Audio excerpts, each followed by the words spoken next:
Ladies and gentlemen, good day and welcome to the FY24 Mangalore Refinery and Petrochemicals Limited earnings conference call hosted by UBS Securities.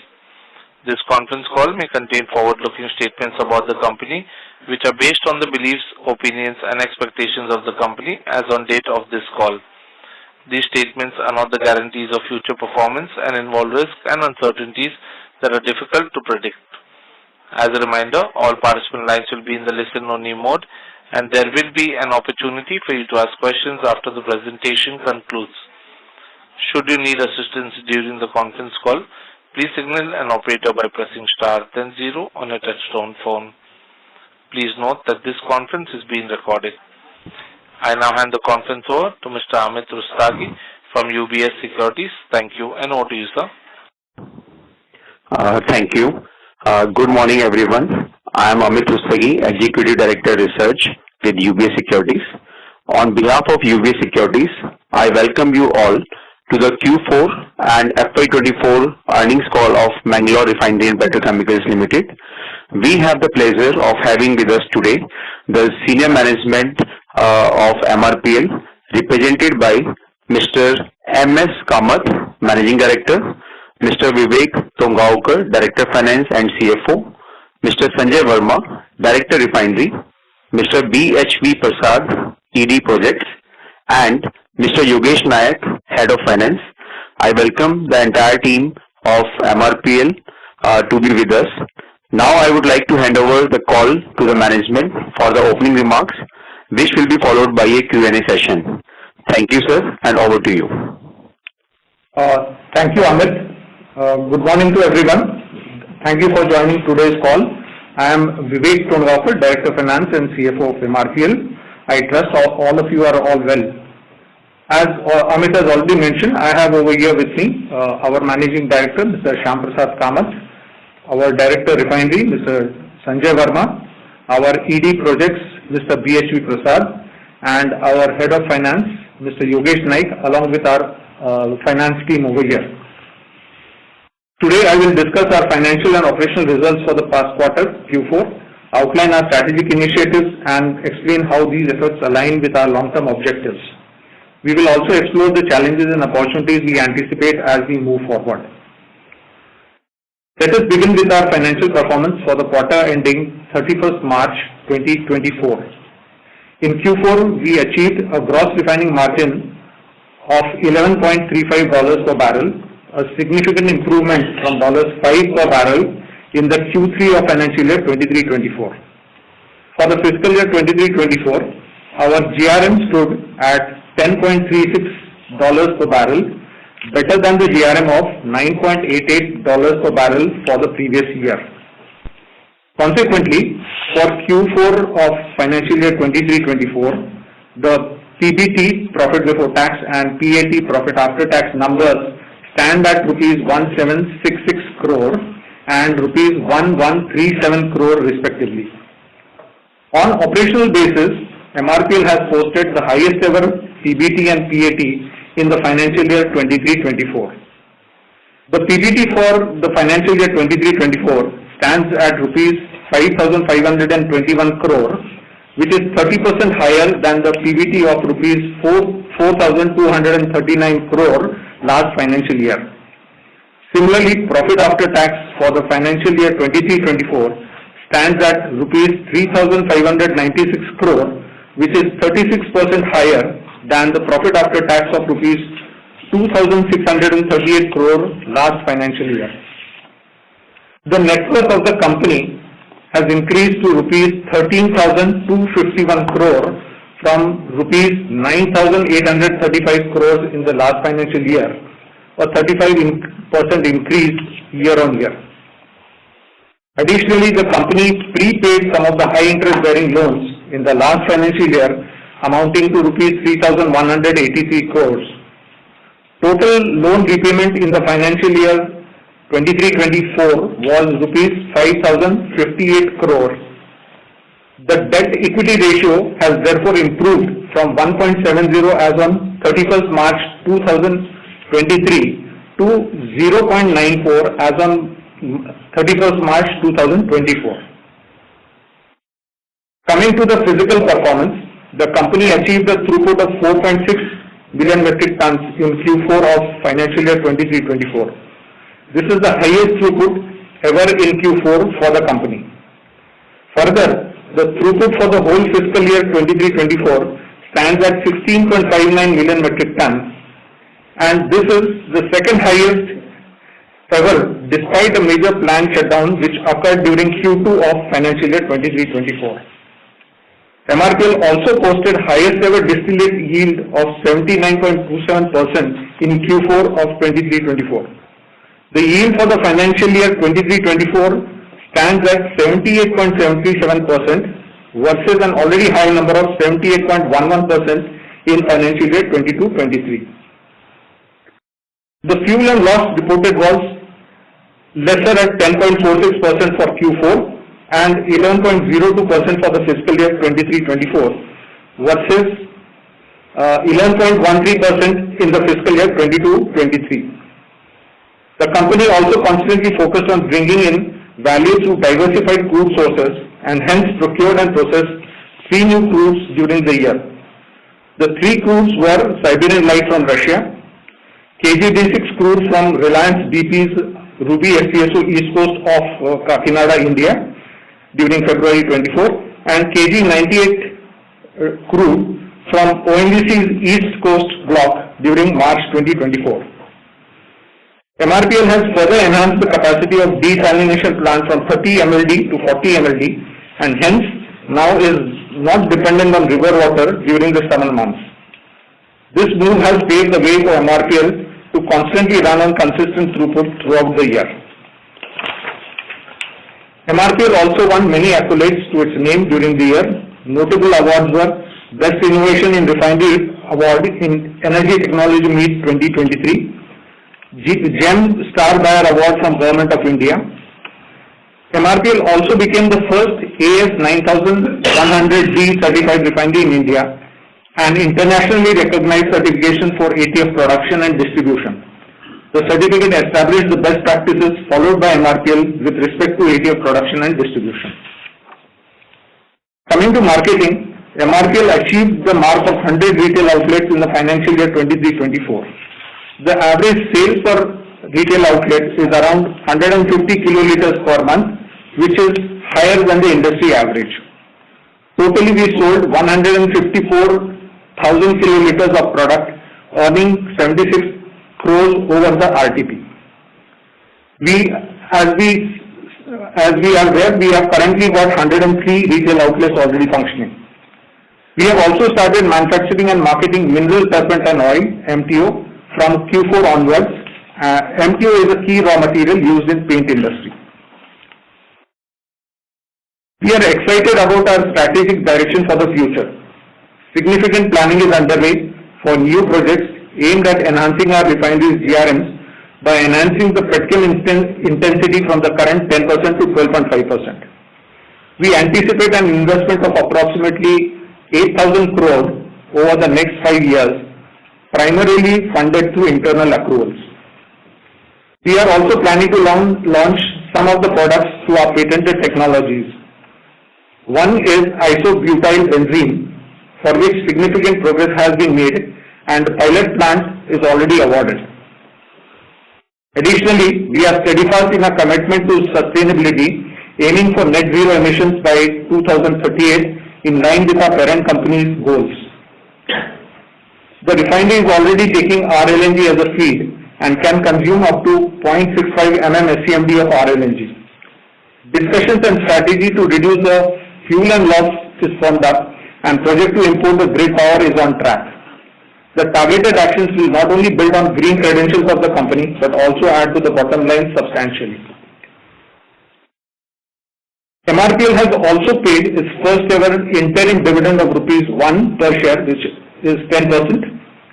The board during its meeting on the 3rd May 2024 has also proposed a final dividend of ₹2 per share, which is 20%, subject to shareholder approval at the upcoming annual general meeting.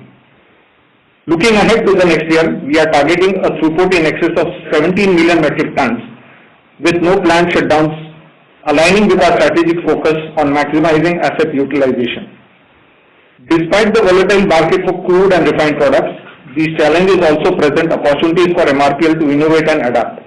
Our team is committed to leveraging our core strengths and agility to capitalize on these opportunities. In conclusion, while the past years presented challenges, our performance underscores MRPL's resilience and potential. I am confident in our strategy and our ability to drive sustainable growth and create shareholder value. I would like to express my gratitude to our dedicated employees and our loyal shareholders for their continued support and trust. We will now open the floor for any questions as you may have. Thank you very much. Thank you very much. We will now begin the question and answer session.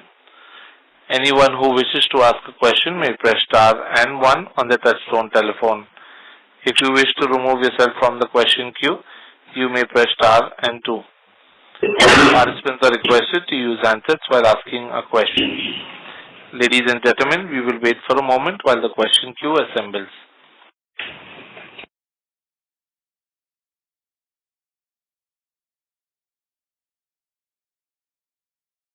The first question is from the line of Sabri Hazarika from MK Global. Please go ahead.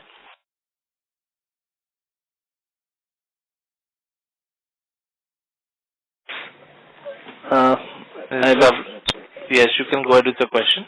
Yeah, so I have a few questions. Firstly, on the capex, so I think in FY24 you had around 1500 crore of capex. Is that right? And what was it spent on? Yes, that is correct. And we have spent this capex on our Devanguti terminal and other projects that have been there, which are all in-house as of now. Okay, so these are all like low ticket size projects, or was there other than Devanguti terminal, was there any like larger size projects? No, these were all smaller size projects only.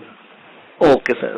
Secondly, you mentioned that 0.65 MMSCMD is the amount of RLNG that you can take, or is that the amount you are taking right now?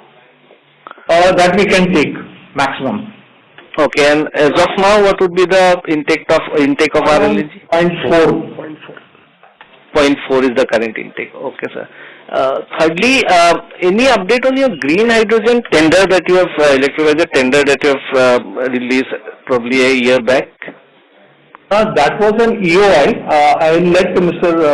Prasad, who is our ED projects, he'll clarify on this issue. Yeah, the green hydrogen projects, earlier it was only expression of interest to know the various technologies available and the suppliers. Now the board has approved the green hydrogen project, and we will be implementing the green hydrogen projects within the refinery. Right. Any capex number for that? It is about 50 crores. 50 crores. Okay. Okay. And the specs will be similar to what the UI document has said, right? Yeah, something similar to that. Okay, sir. And last question, I don't know whether you'll be able to answer that or not. Any update on merger with HPCL? No, we don't think we are not aware of anything that has been going on this issue. I believe that would be more for ONGC to take a view, ONGC HPCL. Right, sir. Thank you so much and all the best. Thank you. Ladies and gentlemen, a reminder to all participants, you may press star and 1 to ask a question. The next question is from the line of Kirtan Mehta from BOB Capital Markets. Please go ahead. Thank you, sir, for the opportunity. In terms of, you mentioned that you are currently undertaking around 0.4 MMSCMD of LNG and you have the ability to go up to 0.65. So what level of prices you would be like to maximize this? How does the switching happens between the RLNG and the internal consumption of fuel? On the RLNG front, yes, we do have capacity to go up to 0.65. This was more dependent upon the prices of RLNG, which were much higher earlier on. But now, yes, now that these prices have gone down, we are in the process of tying up RLNG, and we will be suitably increasing this quantum also. So it is not a question of, it's just a question of when it happens. So whenever the LNG price is under $10, can we assume that it would be beneficial to operate at full capacity, 0.65? Yes. Sure, sir. And in terms of the Russian crude usage, what was the average usage during the quarter as well as during the year, and what were the discounts that we would enjoy relative to the other basket? So as far as the Russian crudes are concerned, broadly they would be in the levels of what you have for the industry as a whole, which is typically between 30 to 40%. And discounts, we would not be able to put a figure onto it because these are being separate differently, but discounts are still there for Russian crudes. Right, and is the usage likely to continue at this rate for next 1 or 2 quarters? Do you have some visibility on the same? As we are always looking at crudes which give us most value. So if these crudes continue to give us value, then we would certainly be looking at them. Right. And in terms of the Venezuelan crude, have we been able to use that as well, and would it came with a discount to the other crude basket? We have not used Venezuelan crudes now, and we understand that they are not available so freely. I believe again some sanctions are coming up on the Venezuelan crudes. One more question, if I can squeeze on the margin. So in terms of the near-term market environment, are we seeing sort of the easing down of the spreads, and do we expect this easing to continue for next 1 or 2 quarters? We have found the margins to be have come down. As of now, we would not be in a position to hazard anything, but we believe that this should be broadly in the line with these should be the levels at which they should continue. Particularly the gasoline margins per se are sort of has started easing, and now I think a main support from diesel can probably come only towards November, December when European winter starts. So in the absence of both the drivers sort of narrowing down, is it fair to assume that margins may not sort of could also go down further from here? We are not anticipating too much a drastic fall on the margins as of now. Although these margins have come down, but they are a factor of a number of, they are also subject to geopolitical and other factors. So we don't think that these would drop too much as of now. Sure, sir. Thanks for this clarification. Thank you. Thank you. Before we take the next question, a reminder to participants, you may press star and 1 to ask a question. Ladies and gentlemen, you may press star and 1 to ask a question. The next question is from the line of Vibhu On from UBS. Please go ahead. Hi sir, thanks for the opportunity. So I wanted to ask what was our distillate yield this year, how it differed, especially for the key products as compared to last year, and if any of our small scale projects is actually going to improve our distillate yield going forward. Okay. So for the Q4 this year, last year, we had total distillate yield of 79.27, out of which light distillates were 29.4 and middle were about 50%. Then for the previous year, period, 23-24 financial year, it was 78.77%. Light distillates were about 28.45 and middle distillates were again around 50%. This is for FY24 full year. FY24. Okay. And any indicative number for the next few years if we are planning to improve the distillate yield or for any particular key product? It could be on the similar levels, or we may be slightly, there could be, whatever margins are there, we will exercise that. Maybe plus minus another 0.5%, plus 0.5%, not minus 0.5% plus. Understood. And sir, we were, I think, producing more reformat given the steps before. So can you please tell us in what mode are we operating the plant currently, and how do you see it changing over the next few quarters? As of now, aromatic complex is operating on the requirement mode. And the outlook is also that we may continue at least for the next this quarter on the requirement mode. Going forward, we are still we do analyze it very closely, and depending on how the economics are moving, we will be switching over to PX paraxylene mode if the economics looks healthier. Okay. And sir, lastly on CapEx, of course, you mentioned our CapEx plans in terms of how you're looking at it, but broadly in FY25 and FY26, do you have any annual CapEx numbers that you can share with us? For this year and next year, as of now, so the routine CapEx would be around 1,000 crores, which continue. And we have, as I've already mentioned earlier on, we have new projects lined up, which would be around 8,000 crores over a period of next 5 years. These projects are under conceptualization and finalization for DPR. Once they are ready, I think maybe after this, in the quarter 3, we will be able to throw more light as far as the CapEx plans are concerned. So, but broadly, it should be around maybe 2,000 odd maximum additionally for these CapEx projects. Okay, sir. Thank you, sir. I will come back in the Q&A. Thanks. Thank you. Thank you, Viju. Ladies and gentlemen, a reminder to all participants, you may press star and 1 to ask a question.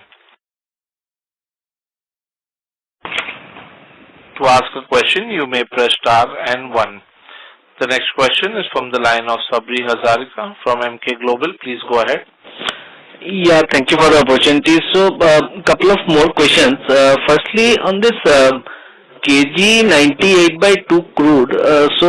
This is, are you regularly taking it right now, or was it just a testing cargo? Have you signed any, any kind of contract with ONGC for that? No. See, we took first 2 cargoes which were there from ONGC. Now ONGC would also be going into that auction mode. That auction mode would be carried out by ONGC, and depending upon who wins that cargo, it would be taken by that company. Okay, and can you give us some idea on this crude? Is it what could be the API and the sulfur content and all? Is it like, is your refinery getting benefit out of that crude, or it is like any other crude? No, this is a low sulfur crude, and you can say you can comparable say with Mumbai high levels kind of a thing. Maybe there could be some plus minus on the cut yields on the cut particular range, but it's a low sulfur crude, and we can compare with Mumbai high. Okay, but you are open to taking this 12,000, 13,000 barrels per day what they are producing right now? Yes. Okay, so it's like fitting your refinery configuration overall. Yes. Okay, sir. Yeah, thanks. And secondly, on the marketing side, you are expanding retail outlets, but the marketing outlook again is little bit volatile. So we've got margins fluctuating significantly. So, and of course, you have made 76 crore, which is quite commendable. But last year has been quite good for everyone. So, given the current circumstances, you are still fine with your retail expansion plans, or is there a relook into it? And you had I think 500 retail outlets sort of a permission. So, are you going ahead with that number? Yeah, I would say that we are continuing to look at marketing positively. We have a target of 1,000 outlets by 26-27, and also sales of 1 million metric tons products through these retail outlets. There could be small periods wherein retail outlets may not make money, or there would be certain issues as far as this pricing is concerned. But in the long run, we are sure that it is good to be in this retail outlet. If you see, it gives us a better price than RTP also. So compared to exporting our products, if we have a retail outlet, we get the better margins in most of the periods. Right, sir. And sir, last question, any update on your 2G ethanol and bio ATF plans? Yeah, Mr. Prasad would be able to. Yeah.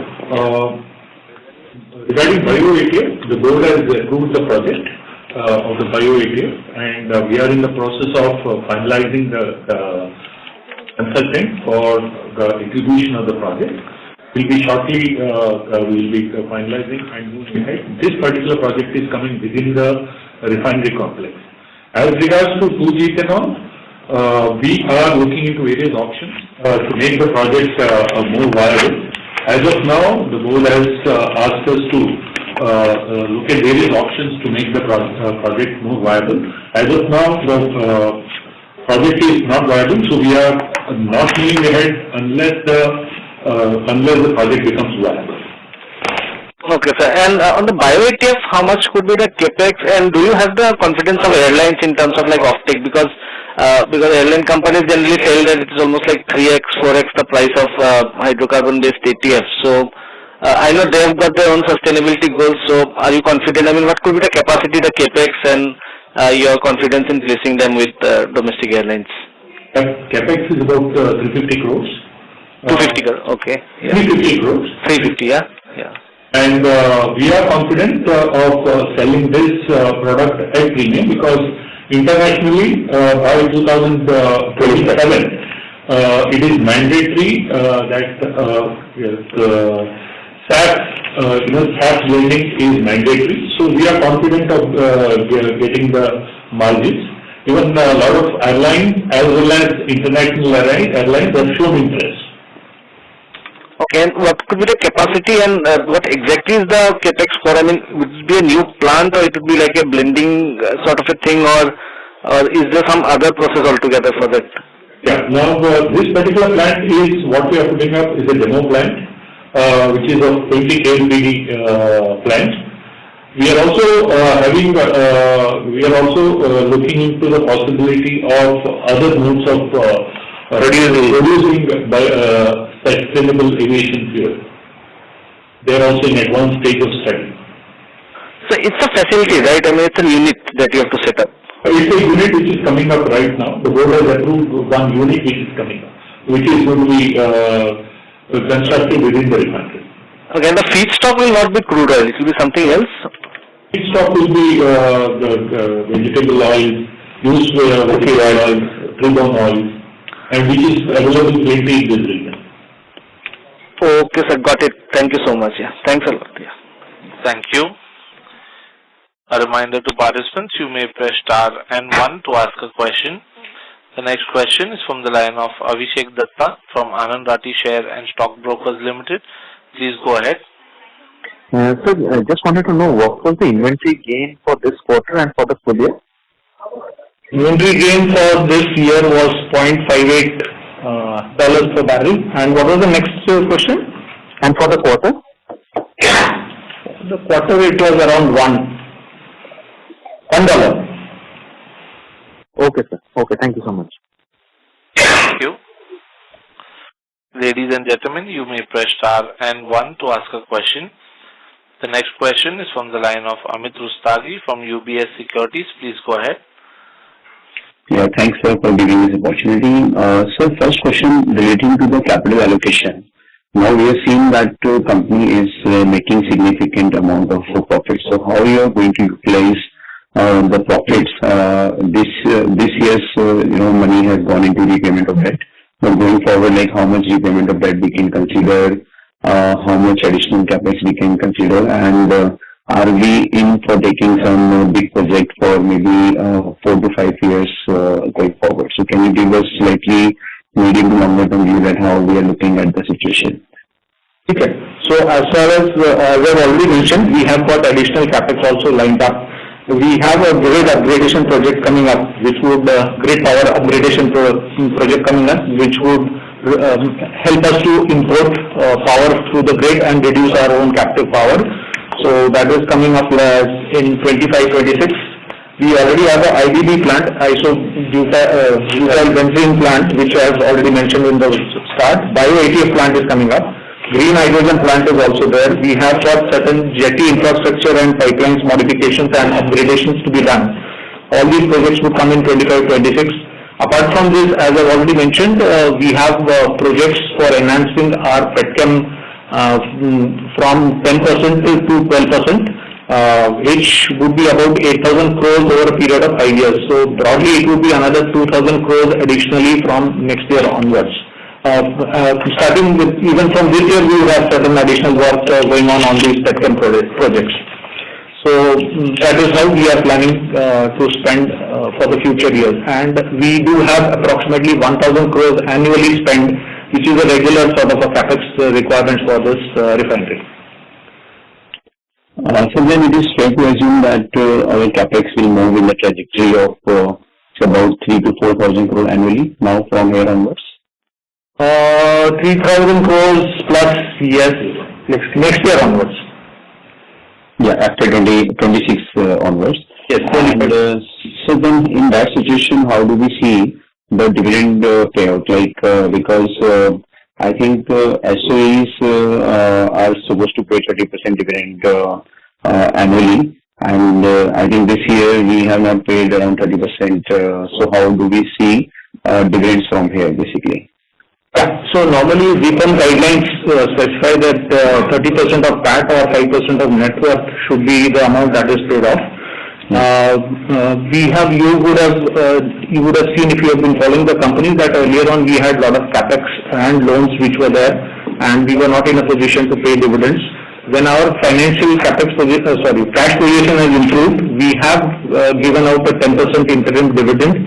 For this year also, now final dividend of 20% has been declared by the board, subject to the shareholders' approval, and this is considering the various factors which could affect the profitability of the company and the cash flow of the company. If there are any sudden spikes in crude prices or otherwise which could affect the cash position of this company, we do not want that we should have a variable dividend, volatile dividend policy. So in line with that, the company has considered 30% for the year, previous year. As cash positions improve and our loan positions also go down, we are looking at rewarding our shareholders on a regular basis rather than giving it in one lump sum. So we would again take a view subsequent, post our quarter H1 results, the company would again take a view on distribution of dividend or otherwise, considering all the factors at that time. Okay, and so how much debt repayment we can expect in the next 2 years, and what is the comfortable level of debt you are looking at, that where you will think that okay, now we are happy with the current level of debts? What is that level basically? So as far as the debt levels are concerned, we are already below 1. We were last year 1.70. We have gone down to below 1 debt equity ratio. We have repaid 5,000 odd crores, so we are quite comfortable as far as the debt repayments are coming. We do not have too much of debt balance. Our normal working capital loan requirement is about 7,500 crores. So that amount of debt would continue on a short-term basis. As far as the term loans are concerned, we have got NCDs, 4 number of NCDs, which are for 4,477, and they would be continued till about 30 and 32. The interest rates are also quite benign, so we are not in a hurry to repay those loans as such.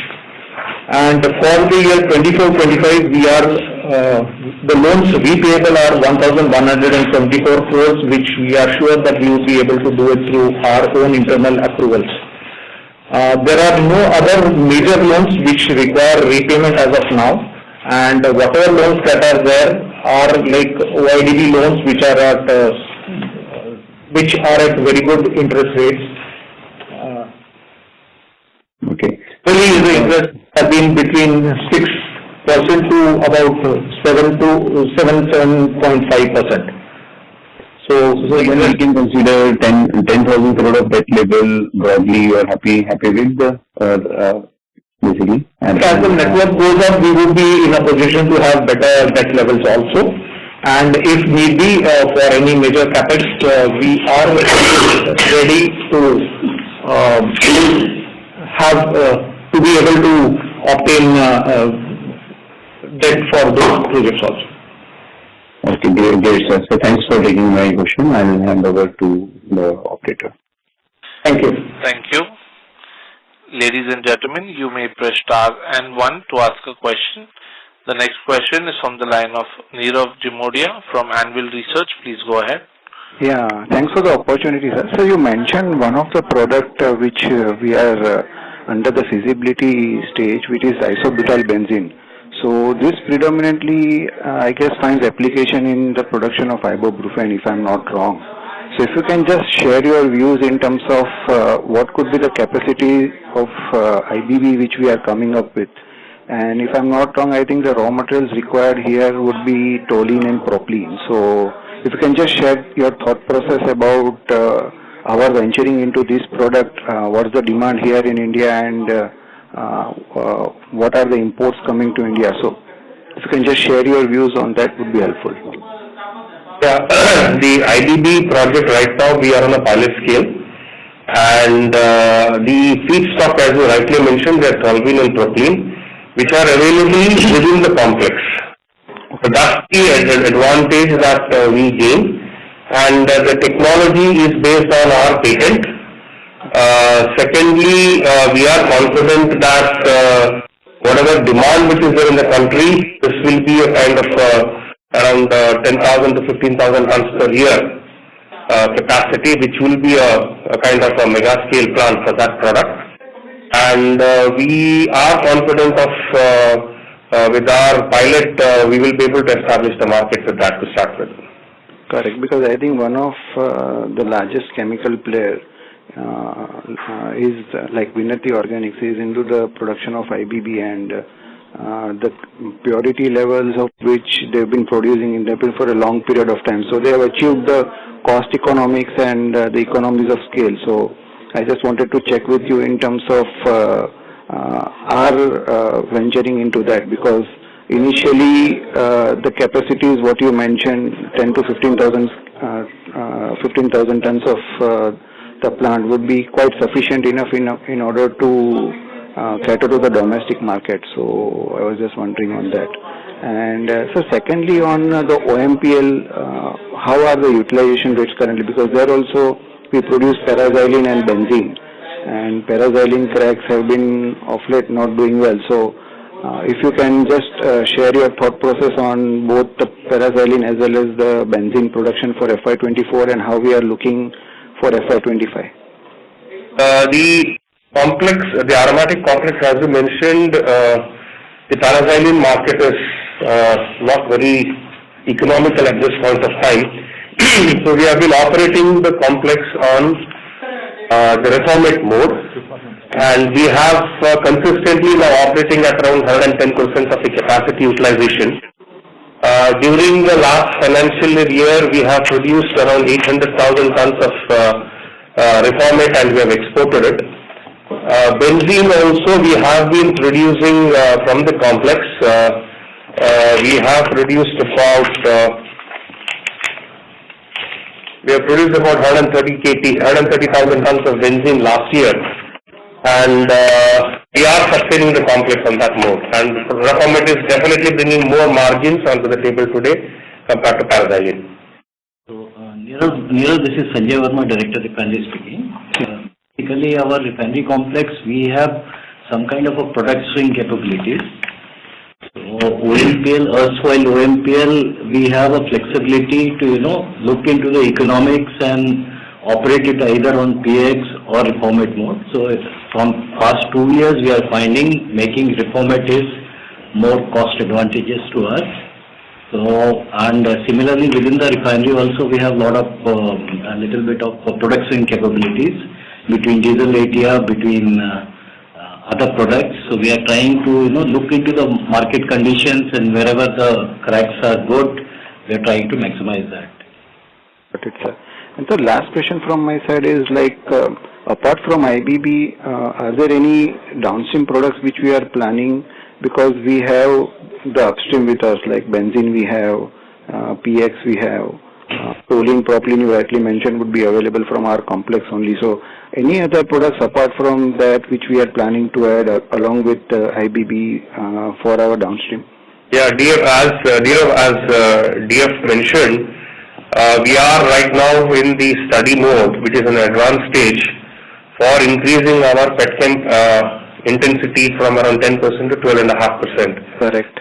So all these things are getting covered in that, and probably by Q3 of this year, we should be getting our necessary approvals to go ahead and get into the implementation mode. We are looking at various products based on the feedstocks that are available in the company. Got it, sir. Thank you so much, sir, and wish you all the best. DPR for these project is under compilation. So the board approval may take by Q3. By the time this all kind of these projects are being evaluated and which brings more economic value to the company, those projects will be onboarded. Products will be onboarded in this expansion. Got it, sir. Got it. Thank you so much, sir, and wish you all the best. Thank you. Thank you.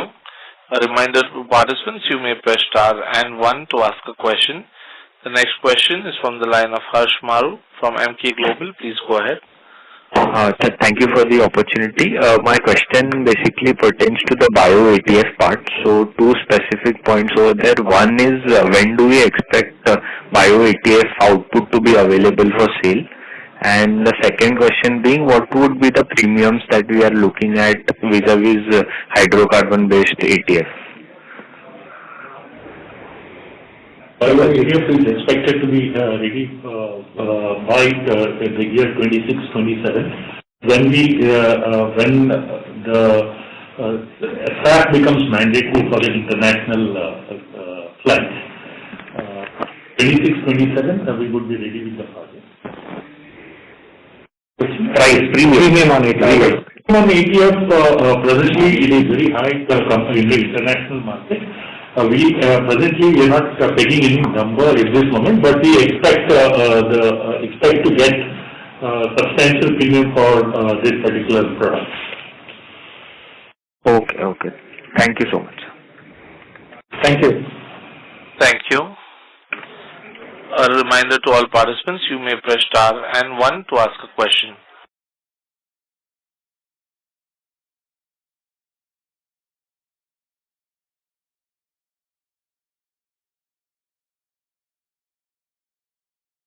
Ladies and gentlemen, that was the last question for today. As there are no further questions from the participants, I now hand the conference over to Mr. Vibhu Ayon from UBS Securities. Thank you, and over to you for closing comments. Thanks, moderator. We are extremely grateful to host this insightful earnings call, and I'd like to extend our heartfelt gratitude to the company management for taking out their time for the call. And I'd like to thank all the analysts, investors, and experts for dialing in. I would now like to hand the conference over to the management for their closing comments, if any. Over to you, sir. Yeah, this is Shyam Prasad Kamath. At the outset, thank you all for participating in this con call, and it was a privilege for us also to have at least a con call and try to address your whatever clarification questions that you have had, and hope we have met all the expected responses to all your clarifications. We would be looking forward to meet you probably in the near future also, as and when we have an opportunity again. Thank you on behalf of the entire team here, Director Finance, Director Refinery, ED Projects, GGM Finance, and entire finance team present here. We would like to thank you all. Thank you. Thank you very much. Thank you very much. Thank you. Thank you. On behalf of UBS Securities, that concludes this conference. Thank you for joining us, and you may now disconnect your lines. Yeah. Thank you very much. Thank you.